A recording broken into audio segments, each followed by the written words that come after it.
While serving in the Army, I knew exactly who I was. Every morning I woke up with a mission and a plan. People depended on me. Soldiers expected me to lead. The Army expected me to solve problems. I wore a uniform that told the world exactly who I was. Then, one day, it was over. The Army tried to prepare me through SFL TAP, but honestly, I didn't really take it seriously. You know, there were people that told me congratulations. There were people that told me, hey, you earned it. But nobody talked about the silence. I never stopped to think about what it would feel like to wake up without a mission. I never considered that walking back into the civilian world could actually hurt me. Then one day, I found myself stranded on a path I never walked before, with no signs, with no rank, with no map, and no logical direction for me. I wasn't afraid of finding another job. I had a plan for that. I was afraid of not recognizing the man I'd become without the uniform. Welcome back to 4 Titles, 1 Truth. I'm Tommie. And I'm Lance. What happens when something that defined you for decades suddenly becomes part of your past? Today's conversation is why becoming a civilian was harder than serving. Let's get into it. When did you first realize retirement was or wasn't going to feel the way you imagined it would? Probably like a month after I was retired. Because that first month, man, I was still getting up at, waking up at 5, ready to go, go to work and feeling like I was missing, waking up and feeling I was late or feeling like I was missing something. And then after that month, then it was like, okay, I can go do whatever. I don't have to be rolling at 100 miles a minute. I don't have to be looking at my phone just to, to see if somebody texts me about, something. It was just, I guess I finally learned to slow down. And that's what I wanted to do. Mm-hmm. I wanted to slow down and not be worried or stressed about, somebody else. It was like I was looking at myself and what I could start doing to help better myself. It sounds funny, but help better myself. No, I get it. Especially in a new environment, new world. Yeah. So no, I get it. So let me ask you, did you have a dream of retirement? Or did you have like an image? Not dream, like an image? Not anything where it was like, no, I can't say that I was, looked at it and was like, I'm going to be laid out back on the back porch. I'm going to be doing, it wasn't anything like that. It was more of a, okay, I'm not, it was more of a not having an image and not knowing what to do. And that's probably that first month too. It was like, I didn't know what to do at first. Cause it was like, I felt like if I wasn't doing anything, then I wasn't worthy. Right. I wasn't helpful to anybody. I felt like I wasn't going to be helpful to. I wasn't helpful to anybody if I wasn't doing something. And it was like, and I said it took me about a month or so just to like, okay, that's crazy. Because I was picking up. I was washing clothes. Doing everything. I was. I was cooking. I was doing things, but it wasn't what I was used to doing. And then doing this on top of, and I was able to get things done. Like I was able to cut the grass at 9 o'clock in the morning, 8 o'clock in the morning and be done with it, and not having to wait till I got home from work and then doing it at, getting home from work at 4:30, then doing, cut the grass at 5. The hottest part of the day. Yeah, so it was like, okay, I got a little more energy. I'm feeling, so it was like, okay, I can go and do things for folks. If they needed me to run and go pick something up from the dry cleaner, whatever, I was available, and it was like being available in a different way. Yeah. Because, when we're at work, when I was working, and same probably you, we were always available, and it was like for whatever, anytime, whatever I was doing, if I wasn't at work, I was available. If I was at work, I was available. So it was like, okay, this is the new me being available, and I think I like it a little better. Right. The pay's not as good, but it's still I think I like it better. I feel better, How about you? So, like the question I asked you, I'd never had like a dream, fantasy idea of what retirement. I was that guy that didn't even really think about retirement until retirement was really hitting me in the face, you know. At 27, no, I wasn't thinking about it. 28 years, no, it didn't really dawn on me. 29 years, that's when you get that email. And that's where, you know, and not to say I never had a plan, you know, I don't want people to think that I didn't have an idea or a plan of what I wanted to do, but the plan that I had was, it did not end up being what I ended up doing. So, yeah, I mean, that's what I said. I had options. Yeah, You know? There you go. That's a better word for it. And so when I finally got out of uniform, that next day, Nikki and I got in the car and headed south, right? We were in Virginia. We stopped off at her pop's house, stayed there a couple of days, and then headed down to Texas. So during those first few weeks, you know, hopping and popping, felt like I was on leave, you know what I'm saying? Yeah. And then after I got past that 30-day-ish mark, where you know you ain't going to be on leave for this long, then I started to start itching, you know. That's when I started, because during that whole time, you're still getting phone calls from when you just finished work, and you're still getting phone calls from your battle buddies or whatever that you could help out, you know, because you're used to talking. And so I was still sort of in the job. Like still sort of in the job, but not there. And then I'll say after about 60 days, I was still on permissive TDY, but, you know, then you start to, that muscle memory starts to kick in, and you are looking at your phone like, why am I looking at my phone? And then you are waking up early, like, why am I up this early? And then, so to fix that, I jumped into the gym, you know, started going to the gym, and that took up a good hour and a half in the morning. And then it would take a lot of energy out of me, right? And so I was feeling better. The plan was, I also should put this out there, was I was going to not go back into the workforce for a year. Okay. That was the plan that Nikki and I had, because she was concerned that me getting out of the military would cause issues. And she wanted to try to do what she could to get the stress off of me. Right. Right. And which was a great plan on paper. But I was in the gym. I was killing it. I was getting in the best shape of my life, for real, man. And then my back went out. Ooh. Yeah. And when my back went out, that sort of seemed like the start of different things going on in my body, you know, and it was just like, what is happening? You start noticing more stuff. Yeah, you know, and so like I've been hurt on duty, but most of the time I could still at least suck it up and get to the office, you know what I'm saying? Maybe I don't do PT this morning, but I could still go and sit in meetings. But when my back went out, and it wasn't like I was throwing up a bunch of weight, it was, I think I was brushing my teeth or something. And it laid me down, man, for 2 days. And while I was down, that's what started the things creeping in my head, feeling like, you know, what are you going to do? What value are you bringing to the house now? That's always it, bro. Yeah, man. And so that's when I started to.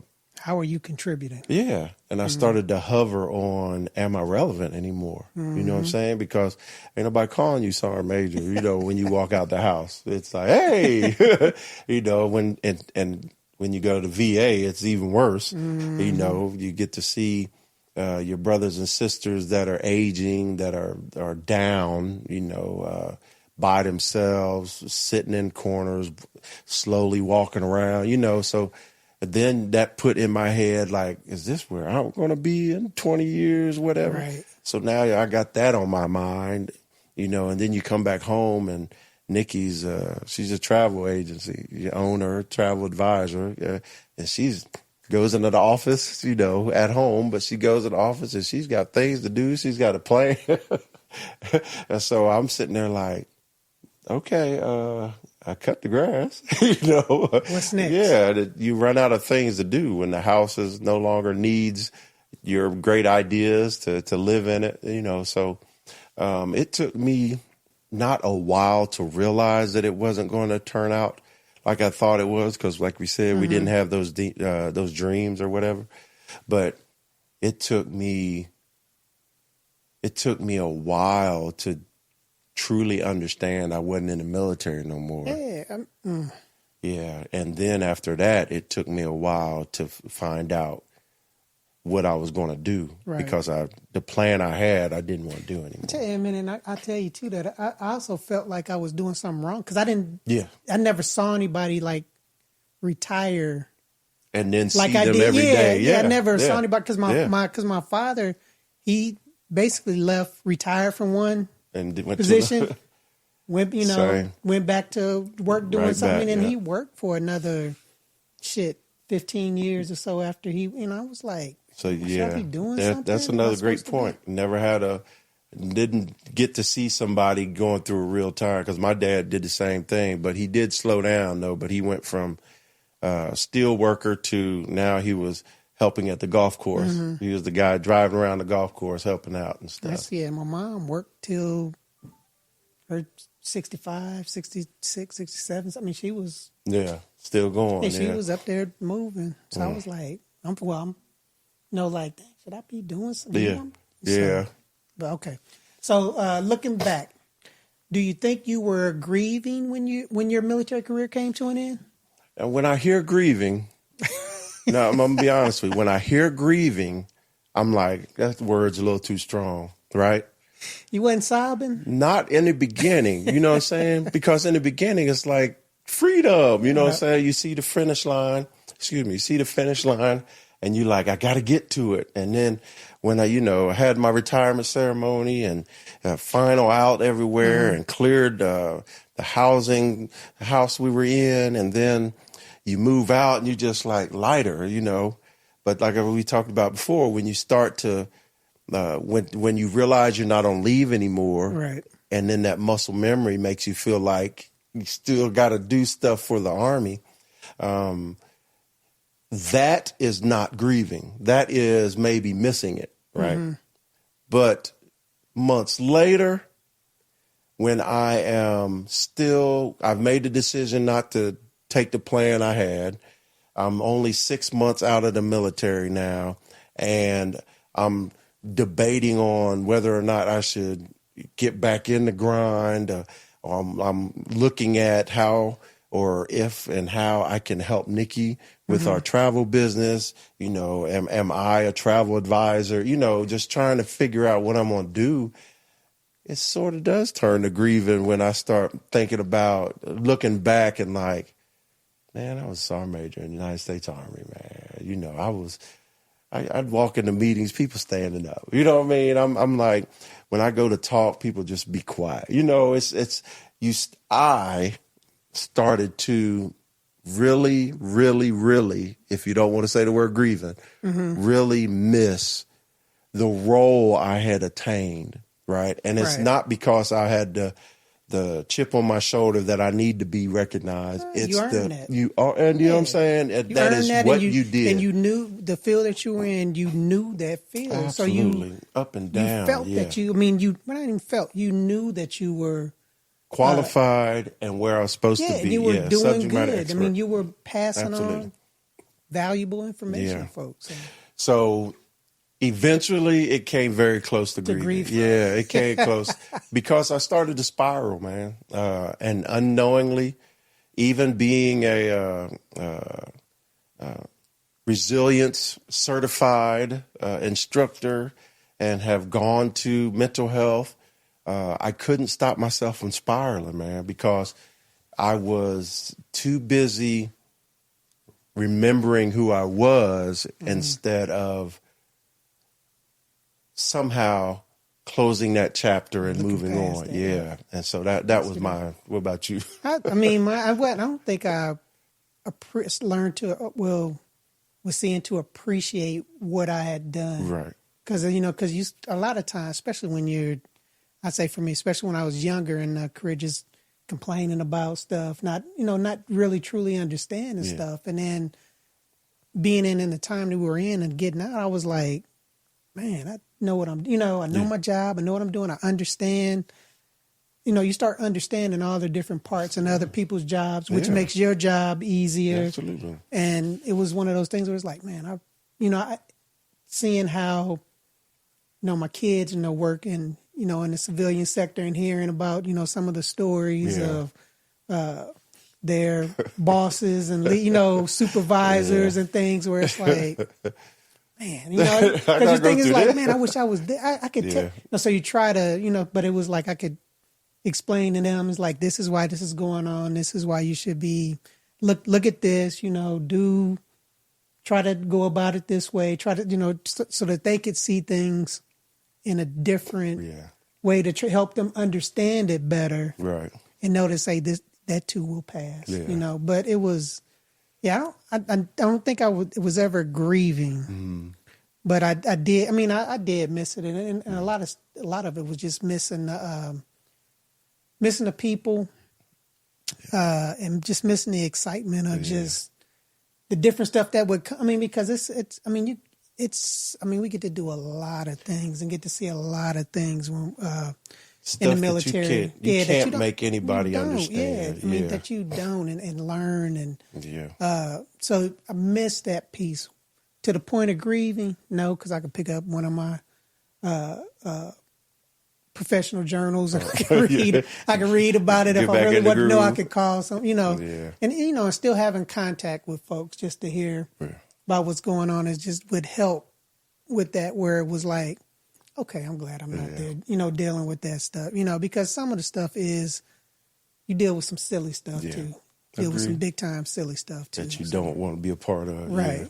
Yeah. But I will go back and add this too, that my grieving was, and I know I always get pushed back from people, and I tell people this, especially you, but I had aspirations. Mm-hmm. You know what I'm saying? I didn't get to become a brigade command sergeant major. In my mind, when I got selected for sergeant major, that was where I was going to end up. Mm-hmm. You know what I'm saying? And so that was the ultimate goal. Absolutely. And so that was part of the path I was on. And that's the first time that my dreams or wants to be in the military didn't come true. You know what I'm saying? So there was more to it. I'm not saying that I thought I was a failure, but I definitely thought I fell short of where I should have been. And so I do have that to add, but. No, I understand, because it's jobs. Yeah. I mean, it's just jobs that you would like to have. Absolutely. That are. Yeah. That you think are defined, that divine, like that says that absolutely. Absolutely. Yeah. I was the cream of the crop. Yeah, absolutely. Yeah. What parts of military life did you never realize had become part of your identity until they were gone? You already said it, waking up. Yeah, I mean, just that, just the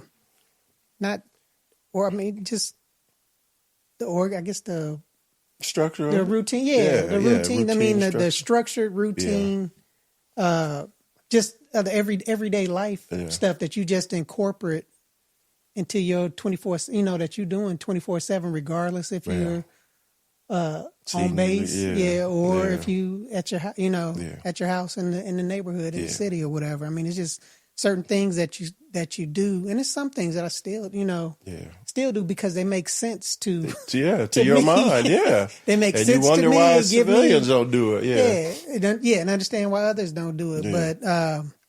But just being not having to conform to that. We're not being free of that. Yeah, not having to do that. And if I'm doing it because I want to do that or follow it, not because I have to. Right. So it was like, okay. I get that. For me, it was it's a combination of things. It was the getting up early, because now I'm getting up early and I'm like, I could do a whole bunch of stuff, but then what am I going to do the rest of the day? You know what I'm saying? So that's one thing. Another thing is I'm a transporter, man. I always back my vehicle in, right? And the reason you back your vehicle in the military is so if something goes wrong, you're ready to go. You know what I'm saying? You ain't got to do no 3-point turnaround. So doing that and now realizing I'm holding up parking lot traffic trying to back in. So, so stuff like that. The civilian clothes that we used to wear to functions as senior leaders is all in your closet. And then when you wear them outside to other places, people look at you like, why are you wearing a golf shirt? What are you doing? Yeah. Why are you wearing jorts? So I had an incident. I'm going to tell you this story, right? We was coming back, Nikki and I was coming back from a trip. And I had on one of them old button-down shirts, one of them, I forgot the proper name, but show up to one of the functions going on. Now, like sergeant majors, colonels, we always got to go to something. The general wants to do something, or you got to support something. But I had on a black button-down shirt, right? And then I had on some casual jeans, right? And then I had on some black Nike shoes. Now, in my mind, it matching is all that stuff, right? But we ended up landing in Atlanta, and we go to the lounge. I go to the bathroom, come out of the stall, about to wash my hands, and I look up, and I'm like, I look like an old Sergeant First Class. I'm like, what is happening? So I'm like, I stand back and I'm looking in the mirror. I'm like, the shirt I have it's great for my shoulders, but too big for my waist. So I'm looking like I got a plastic bag on or something. I said, I got the jeans on. We'd been on a trip and I didn't bring my clippers, so my hair needed cut. And I'm just like, what is, so I went back to Nikki and I sat down. I said, your boy tripping. She was like, what? I said, how about I look like an old retired Sergeant First Class somewhere? Trying to dress age appropriate. Just learning that piece of it. It was just like, okay, it's okay to. And I was like, I know somebody in this lounge is going to come up to me and want to look at my record and see, how can I help you become a master sergeant in the United States? But I just felt like, I was like, what is happening? So I've had to get rid of a lot of clothes that I don't have to wear the Army functions no more, and start using my personality more to dress the way I dress. And you also got to be careful not to try to act like you a hip little kid. That's dress age appropriate. I had some jeans. I'd be like, am I too old to be wearing these jeans? Or you pull them up like, why are they so tight on my legs? So there's a whole bunch of things. I could go down and name a bunch of things, but I can say the opposite to that is finding, like you said before, freedom, man. And just not real, like I never would, but if I get a DUI, it ain't messing up my career. No, it's messing up my life. Right. But I don't have to worry about my career. If I'm late coming back, or if I sleep in or whatever, DUI was extreme, right? Never had one, but just those type of things, man. It's just like the reality starts to hit you that you don't have to be that way anymore. And then, are you willing to change it, or are you just going to stay that way? Because you think that keeps you connected in some way. Because I know there's people out there that still dress that way. Yeah, like they're going to a military function. So you can point them out. Yeah, you can see them. And it's still surprising to me, because I do feel free, and it's been 5 years now. People still, you were in the military, weren't you? I'm like, it's about the haircut. Well, but you think you've gotten some of that off of you, but the reality of it is you haven't. Got a little facial hair. That's about it. That's it. Yeah, and I can't grow no full beard, so it's like, yeah, I'm stuck. So how do you build a new purpose without trying to recreate your old one? This is where I stumbled, right? But this is also where I found salvation, right? And so, I always see myself as competent and capable, right? And those are military terms for sure, right? And so that means I'm always trying to study. I'm always trying to prepare and always trying to be that. And so that got old too, you know, because I'm no longer in the military. I don't care if I show up 10 minutes early anymore, but it took me forever to get past that. Hey, people will wait on me now and tell me I'm late, and I'm like, I don't care, you know, unless, of course, it's super important, but he knows I am not worried about staying locked in on time, and my wife definitely knows. And I think it's partially I do it unconsciously to prove a point to myself, you know what I'm saying, which is crazy. Ain't nobody gonna say nothing to me. Yeah, and if they do, that matters. Yeah, so what? You know, yeah, I was late, you know, but that got old, trying to still carrying those. And so the thing that was my salvation was I found interest in something. And like I told you, I was trying to figure out how could I not go back into the workforce because of fears of becoming the same person I was, right? Meaning starting a job and then giving 100% in that job so that I can be the best at that job. And that is a great thing to do. That's gotten me to where I am now. But it also, my priorities now are Nikki, my family, and me, right? And so I didn't want to leave the house again, because if I left the house, I knew I'd get caught back up. And then I didn't want to sit and do like a job where I was sitting on a computer all day when I got all this fun around me, you know?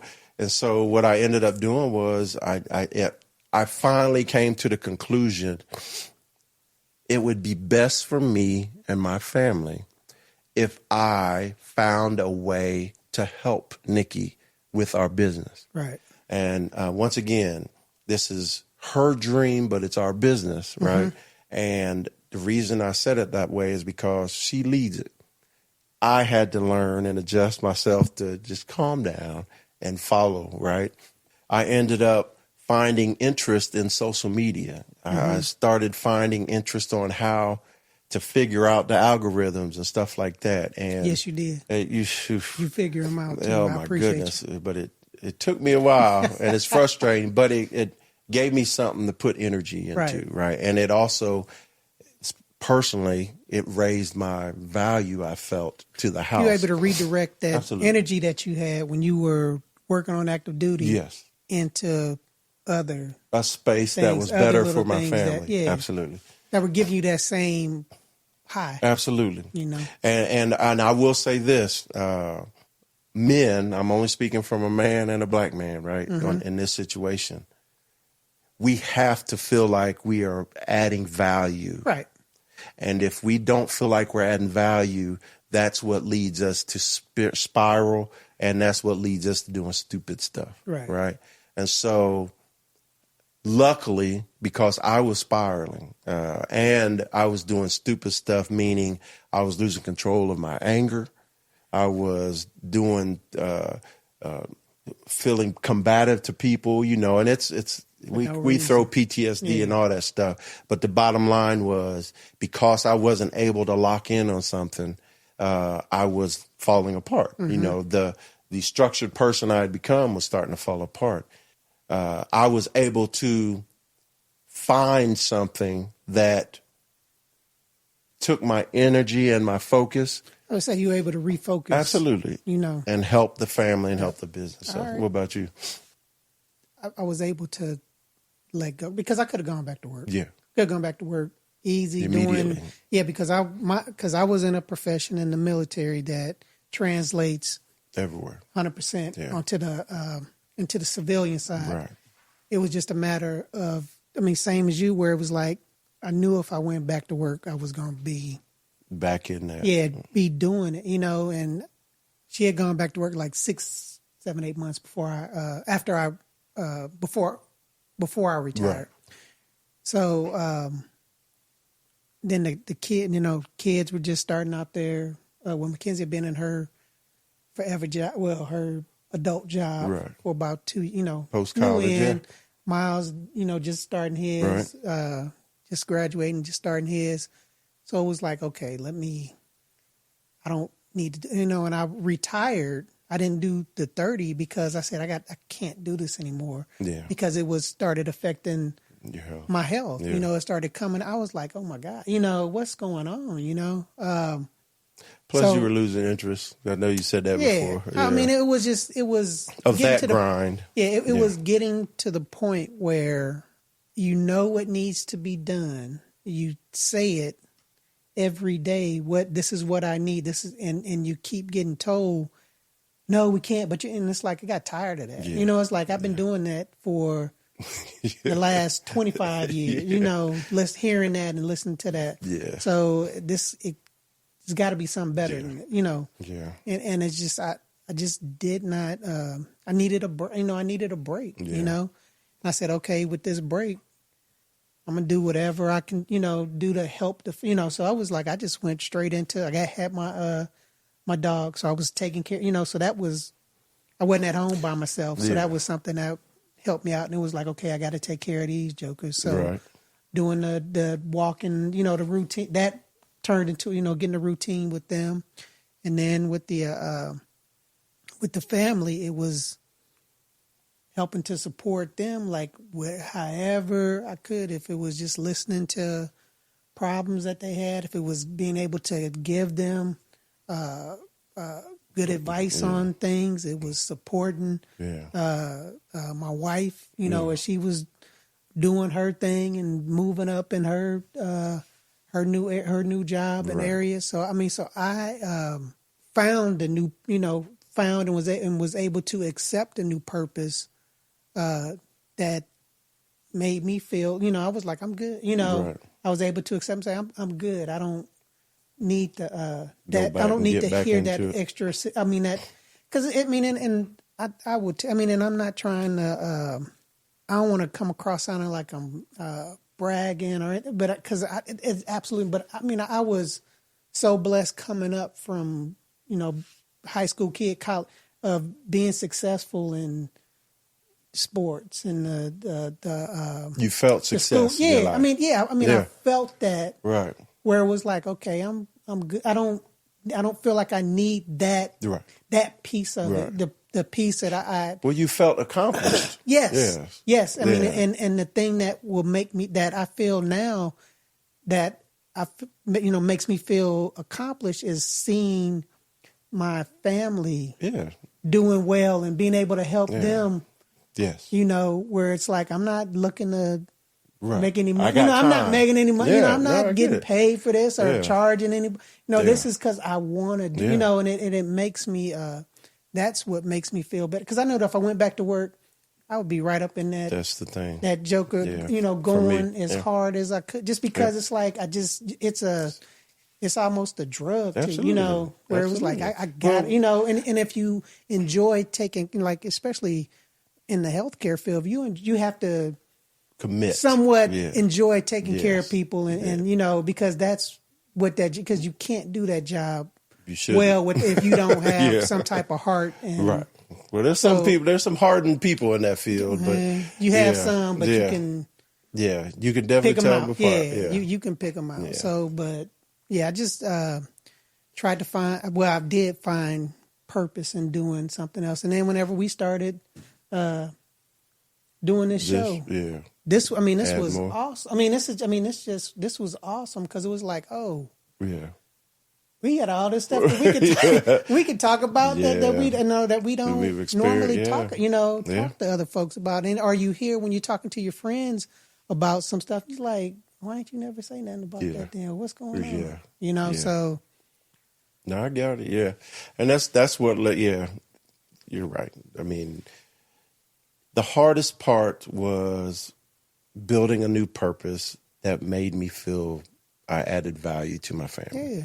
And that is tricky because if you're not bringing in income, then that's connected to a man and value. Mm-hmm.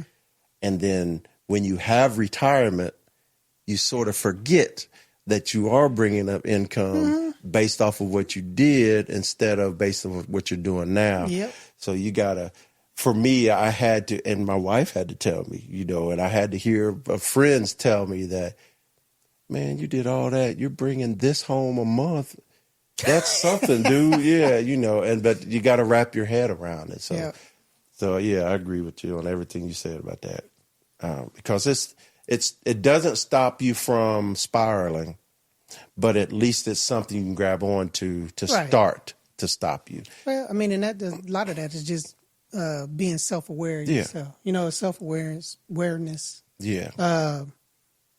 And accepting where you are. Absolutely. Accepting where you are and appreciating that. Absolutely. I mean, I can tell you, I absolutely appreciate where I am, accept where I am. You can see it. What I'm doing, because it's like, okay, this is what I can do now. This is where I am. So, in my opinion, most people that retire, military or wherever, there's going to be a lull. There's going to be a drop in your value. But there are people that they either don't admit it. One, they either admit it and deal with it. But the bottom line is, are you moving on? Right. Are you being successful at whatever pace you choose to be after you've given so much of yourself? Right. And because I know battle buddies that seem like they're loving their life. And I don't know if they're being straight up with me. I just know that with me, I love my life now, but 5 years, it took a good 3 years for me to stop feeling like I was falling short in the manhood department when it comes to taking care of my family. Looking back to what you did, and feeling like that's what worth is, or that's Absolutely. where worth is measured and stuff. And it's okay. I mean, anybody that's retired I feel like it's okay to go back and to think, to remember, pull back different episodes and things that happen, but use those for learning purposes, not for it's measuring. Not you now. Yeah, don't use them for measuring purposes, because you can look at your body now and think it's like, I don't look the same that I did when I was 25. Yes. Like, where did these little wrinkles or these come across my forehead? I mean, so yeah, I mean, we shouldn't use those as if I am not doing it now, if I can't do it now, then I'm not less. I'm no good to anybody. And that's hard to tell somebody, and it's hard to.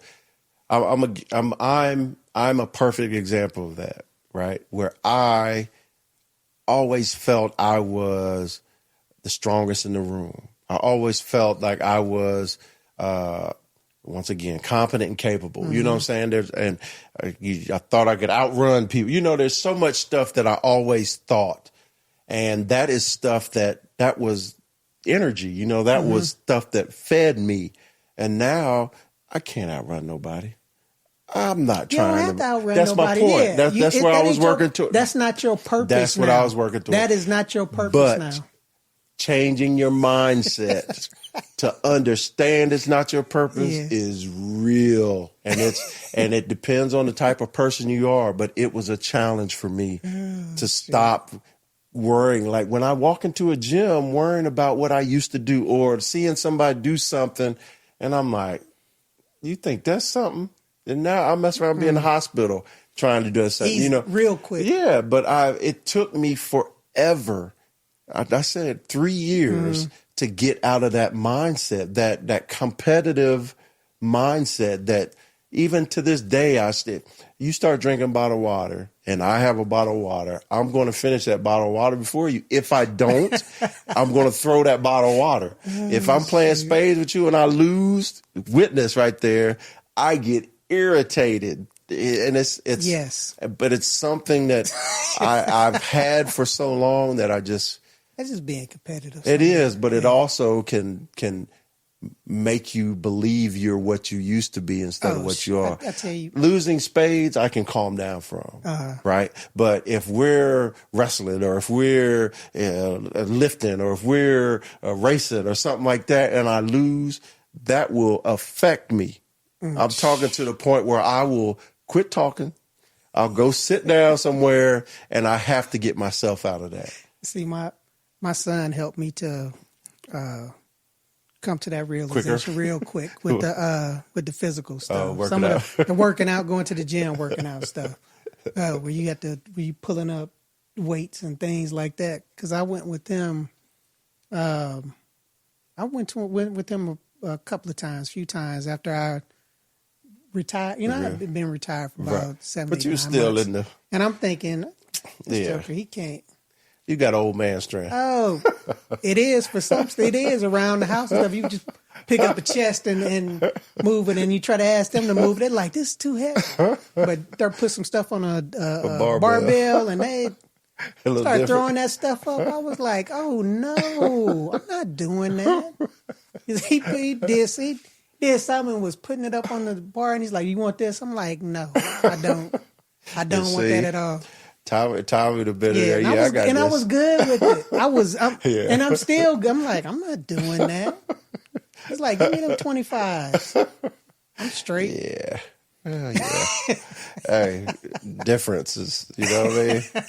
All right, check this out. If you could sit down with every soldier 1 year before retirement, what would you tell them that SFL TAP, Soldier for Life, couldn't?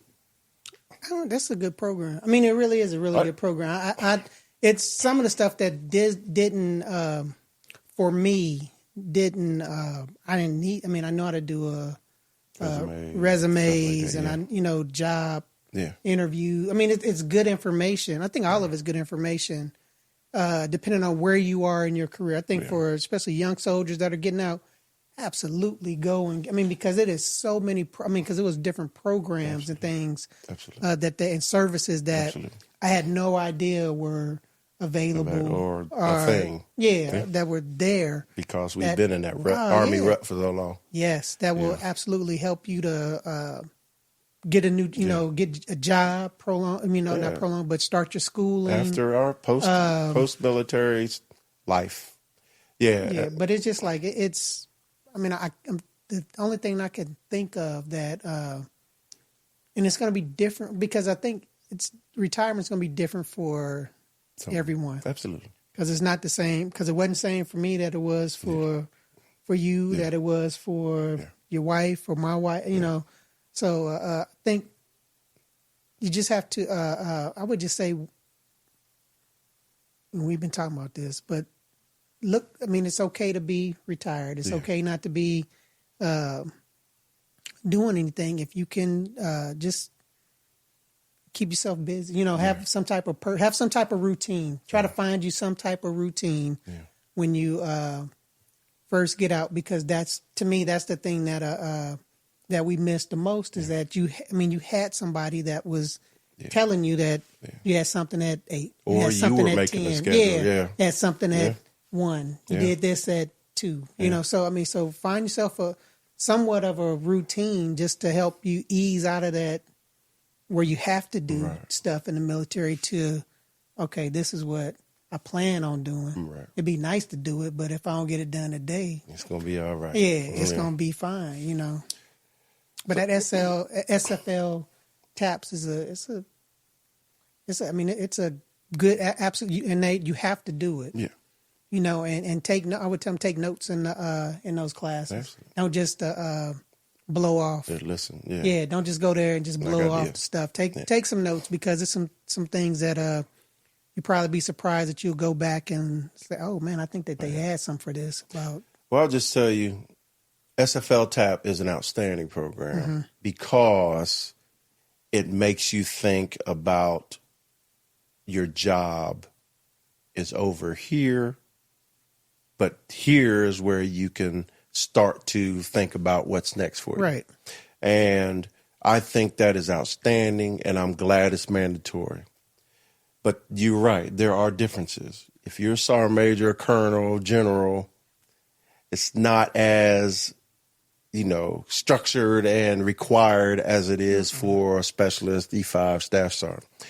If you're not retiring, it's different because you're still super young. You maybe did 3 years, 5 years, 8 years, whatever in the military, and you are gnawing at the bit to get to that next job, But if you're retired 30 years and you're a senior leader, sergeant major and above, colonel and above, odds are when you get out of the military, you're either going straight to executive level or you're going to be some kind of advisor, right? And that means your schedule's changing and your stuff is going to change. If I had something that I could add to SFL TAP that might have already happened, but I would have mental health, either like doctor, counselor, to come in and just talk about, the change. Just talk about leaving an environment that's going 100 miles per hour to finding an environment that may only go 90 or less, right? So I'd have that initially. And then for like a couple more times, I'd bring in retirees at different levels. I wouldn't bring in people that are associated with the SFL TAP program. In other words, people that have probably gotten out and now working here. I would bring people that not working anymore. Not working there. Well, not working there, and Right. just listen to their story. Stories, Right. yeah. And then have somebody like you, right? Or have somebody like me, or have somebody like who went on to be the freaking CEO of something. But I think that would be value added, because I don't think it should be hours long, but it should be something to where people understand, people can grab onto it and say, okay, mental health. Even if they ain't listening, they're like, well, they did mention mental health, so Right. why And that also would help folks feel like, man, that's okay. Somebody said I might feel this way, so I can get okay through to this. feel that it's way. okay to feel this way, and I know I can get Absolutely. through it.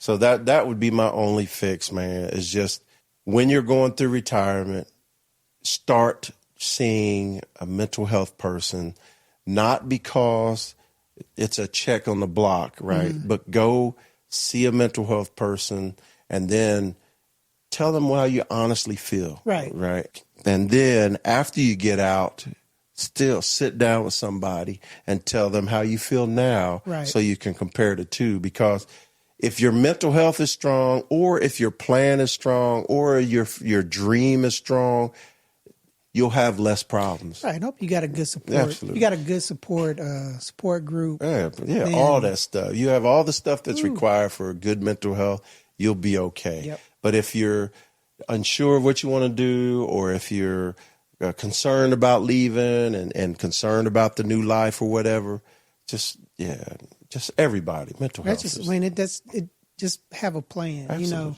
Use that use TAPS to help you Develop that. develop your plan Yep.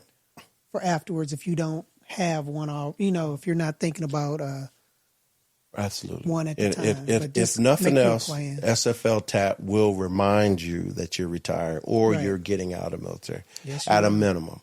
But use it more to find out maybe what field you want to go to, or find out the steps you can take to get into a different field, or just start a new life or whatever. But Yeah, I understand that. take advantage of it.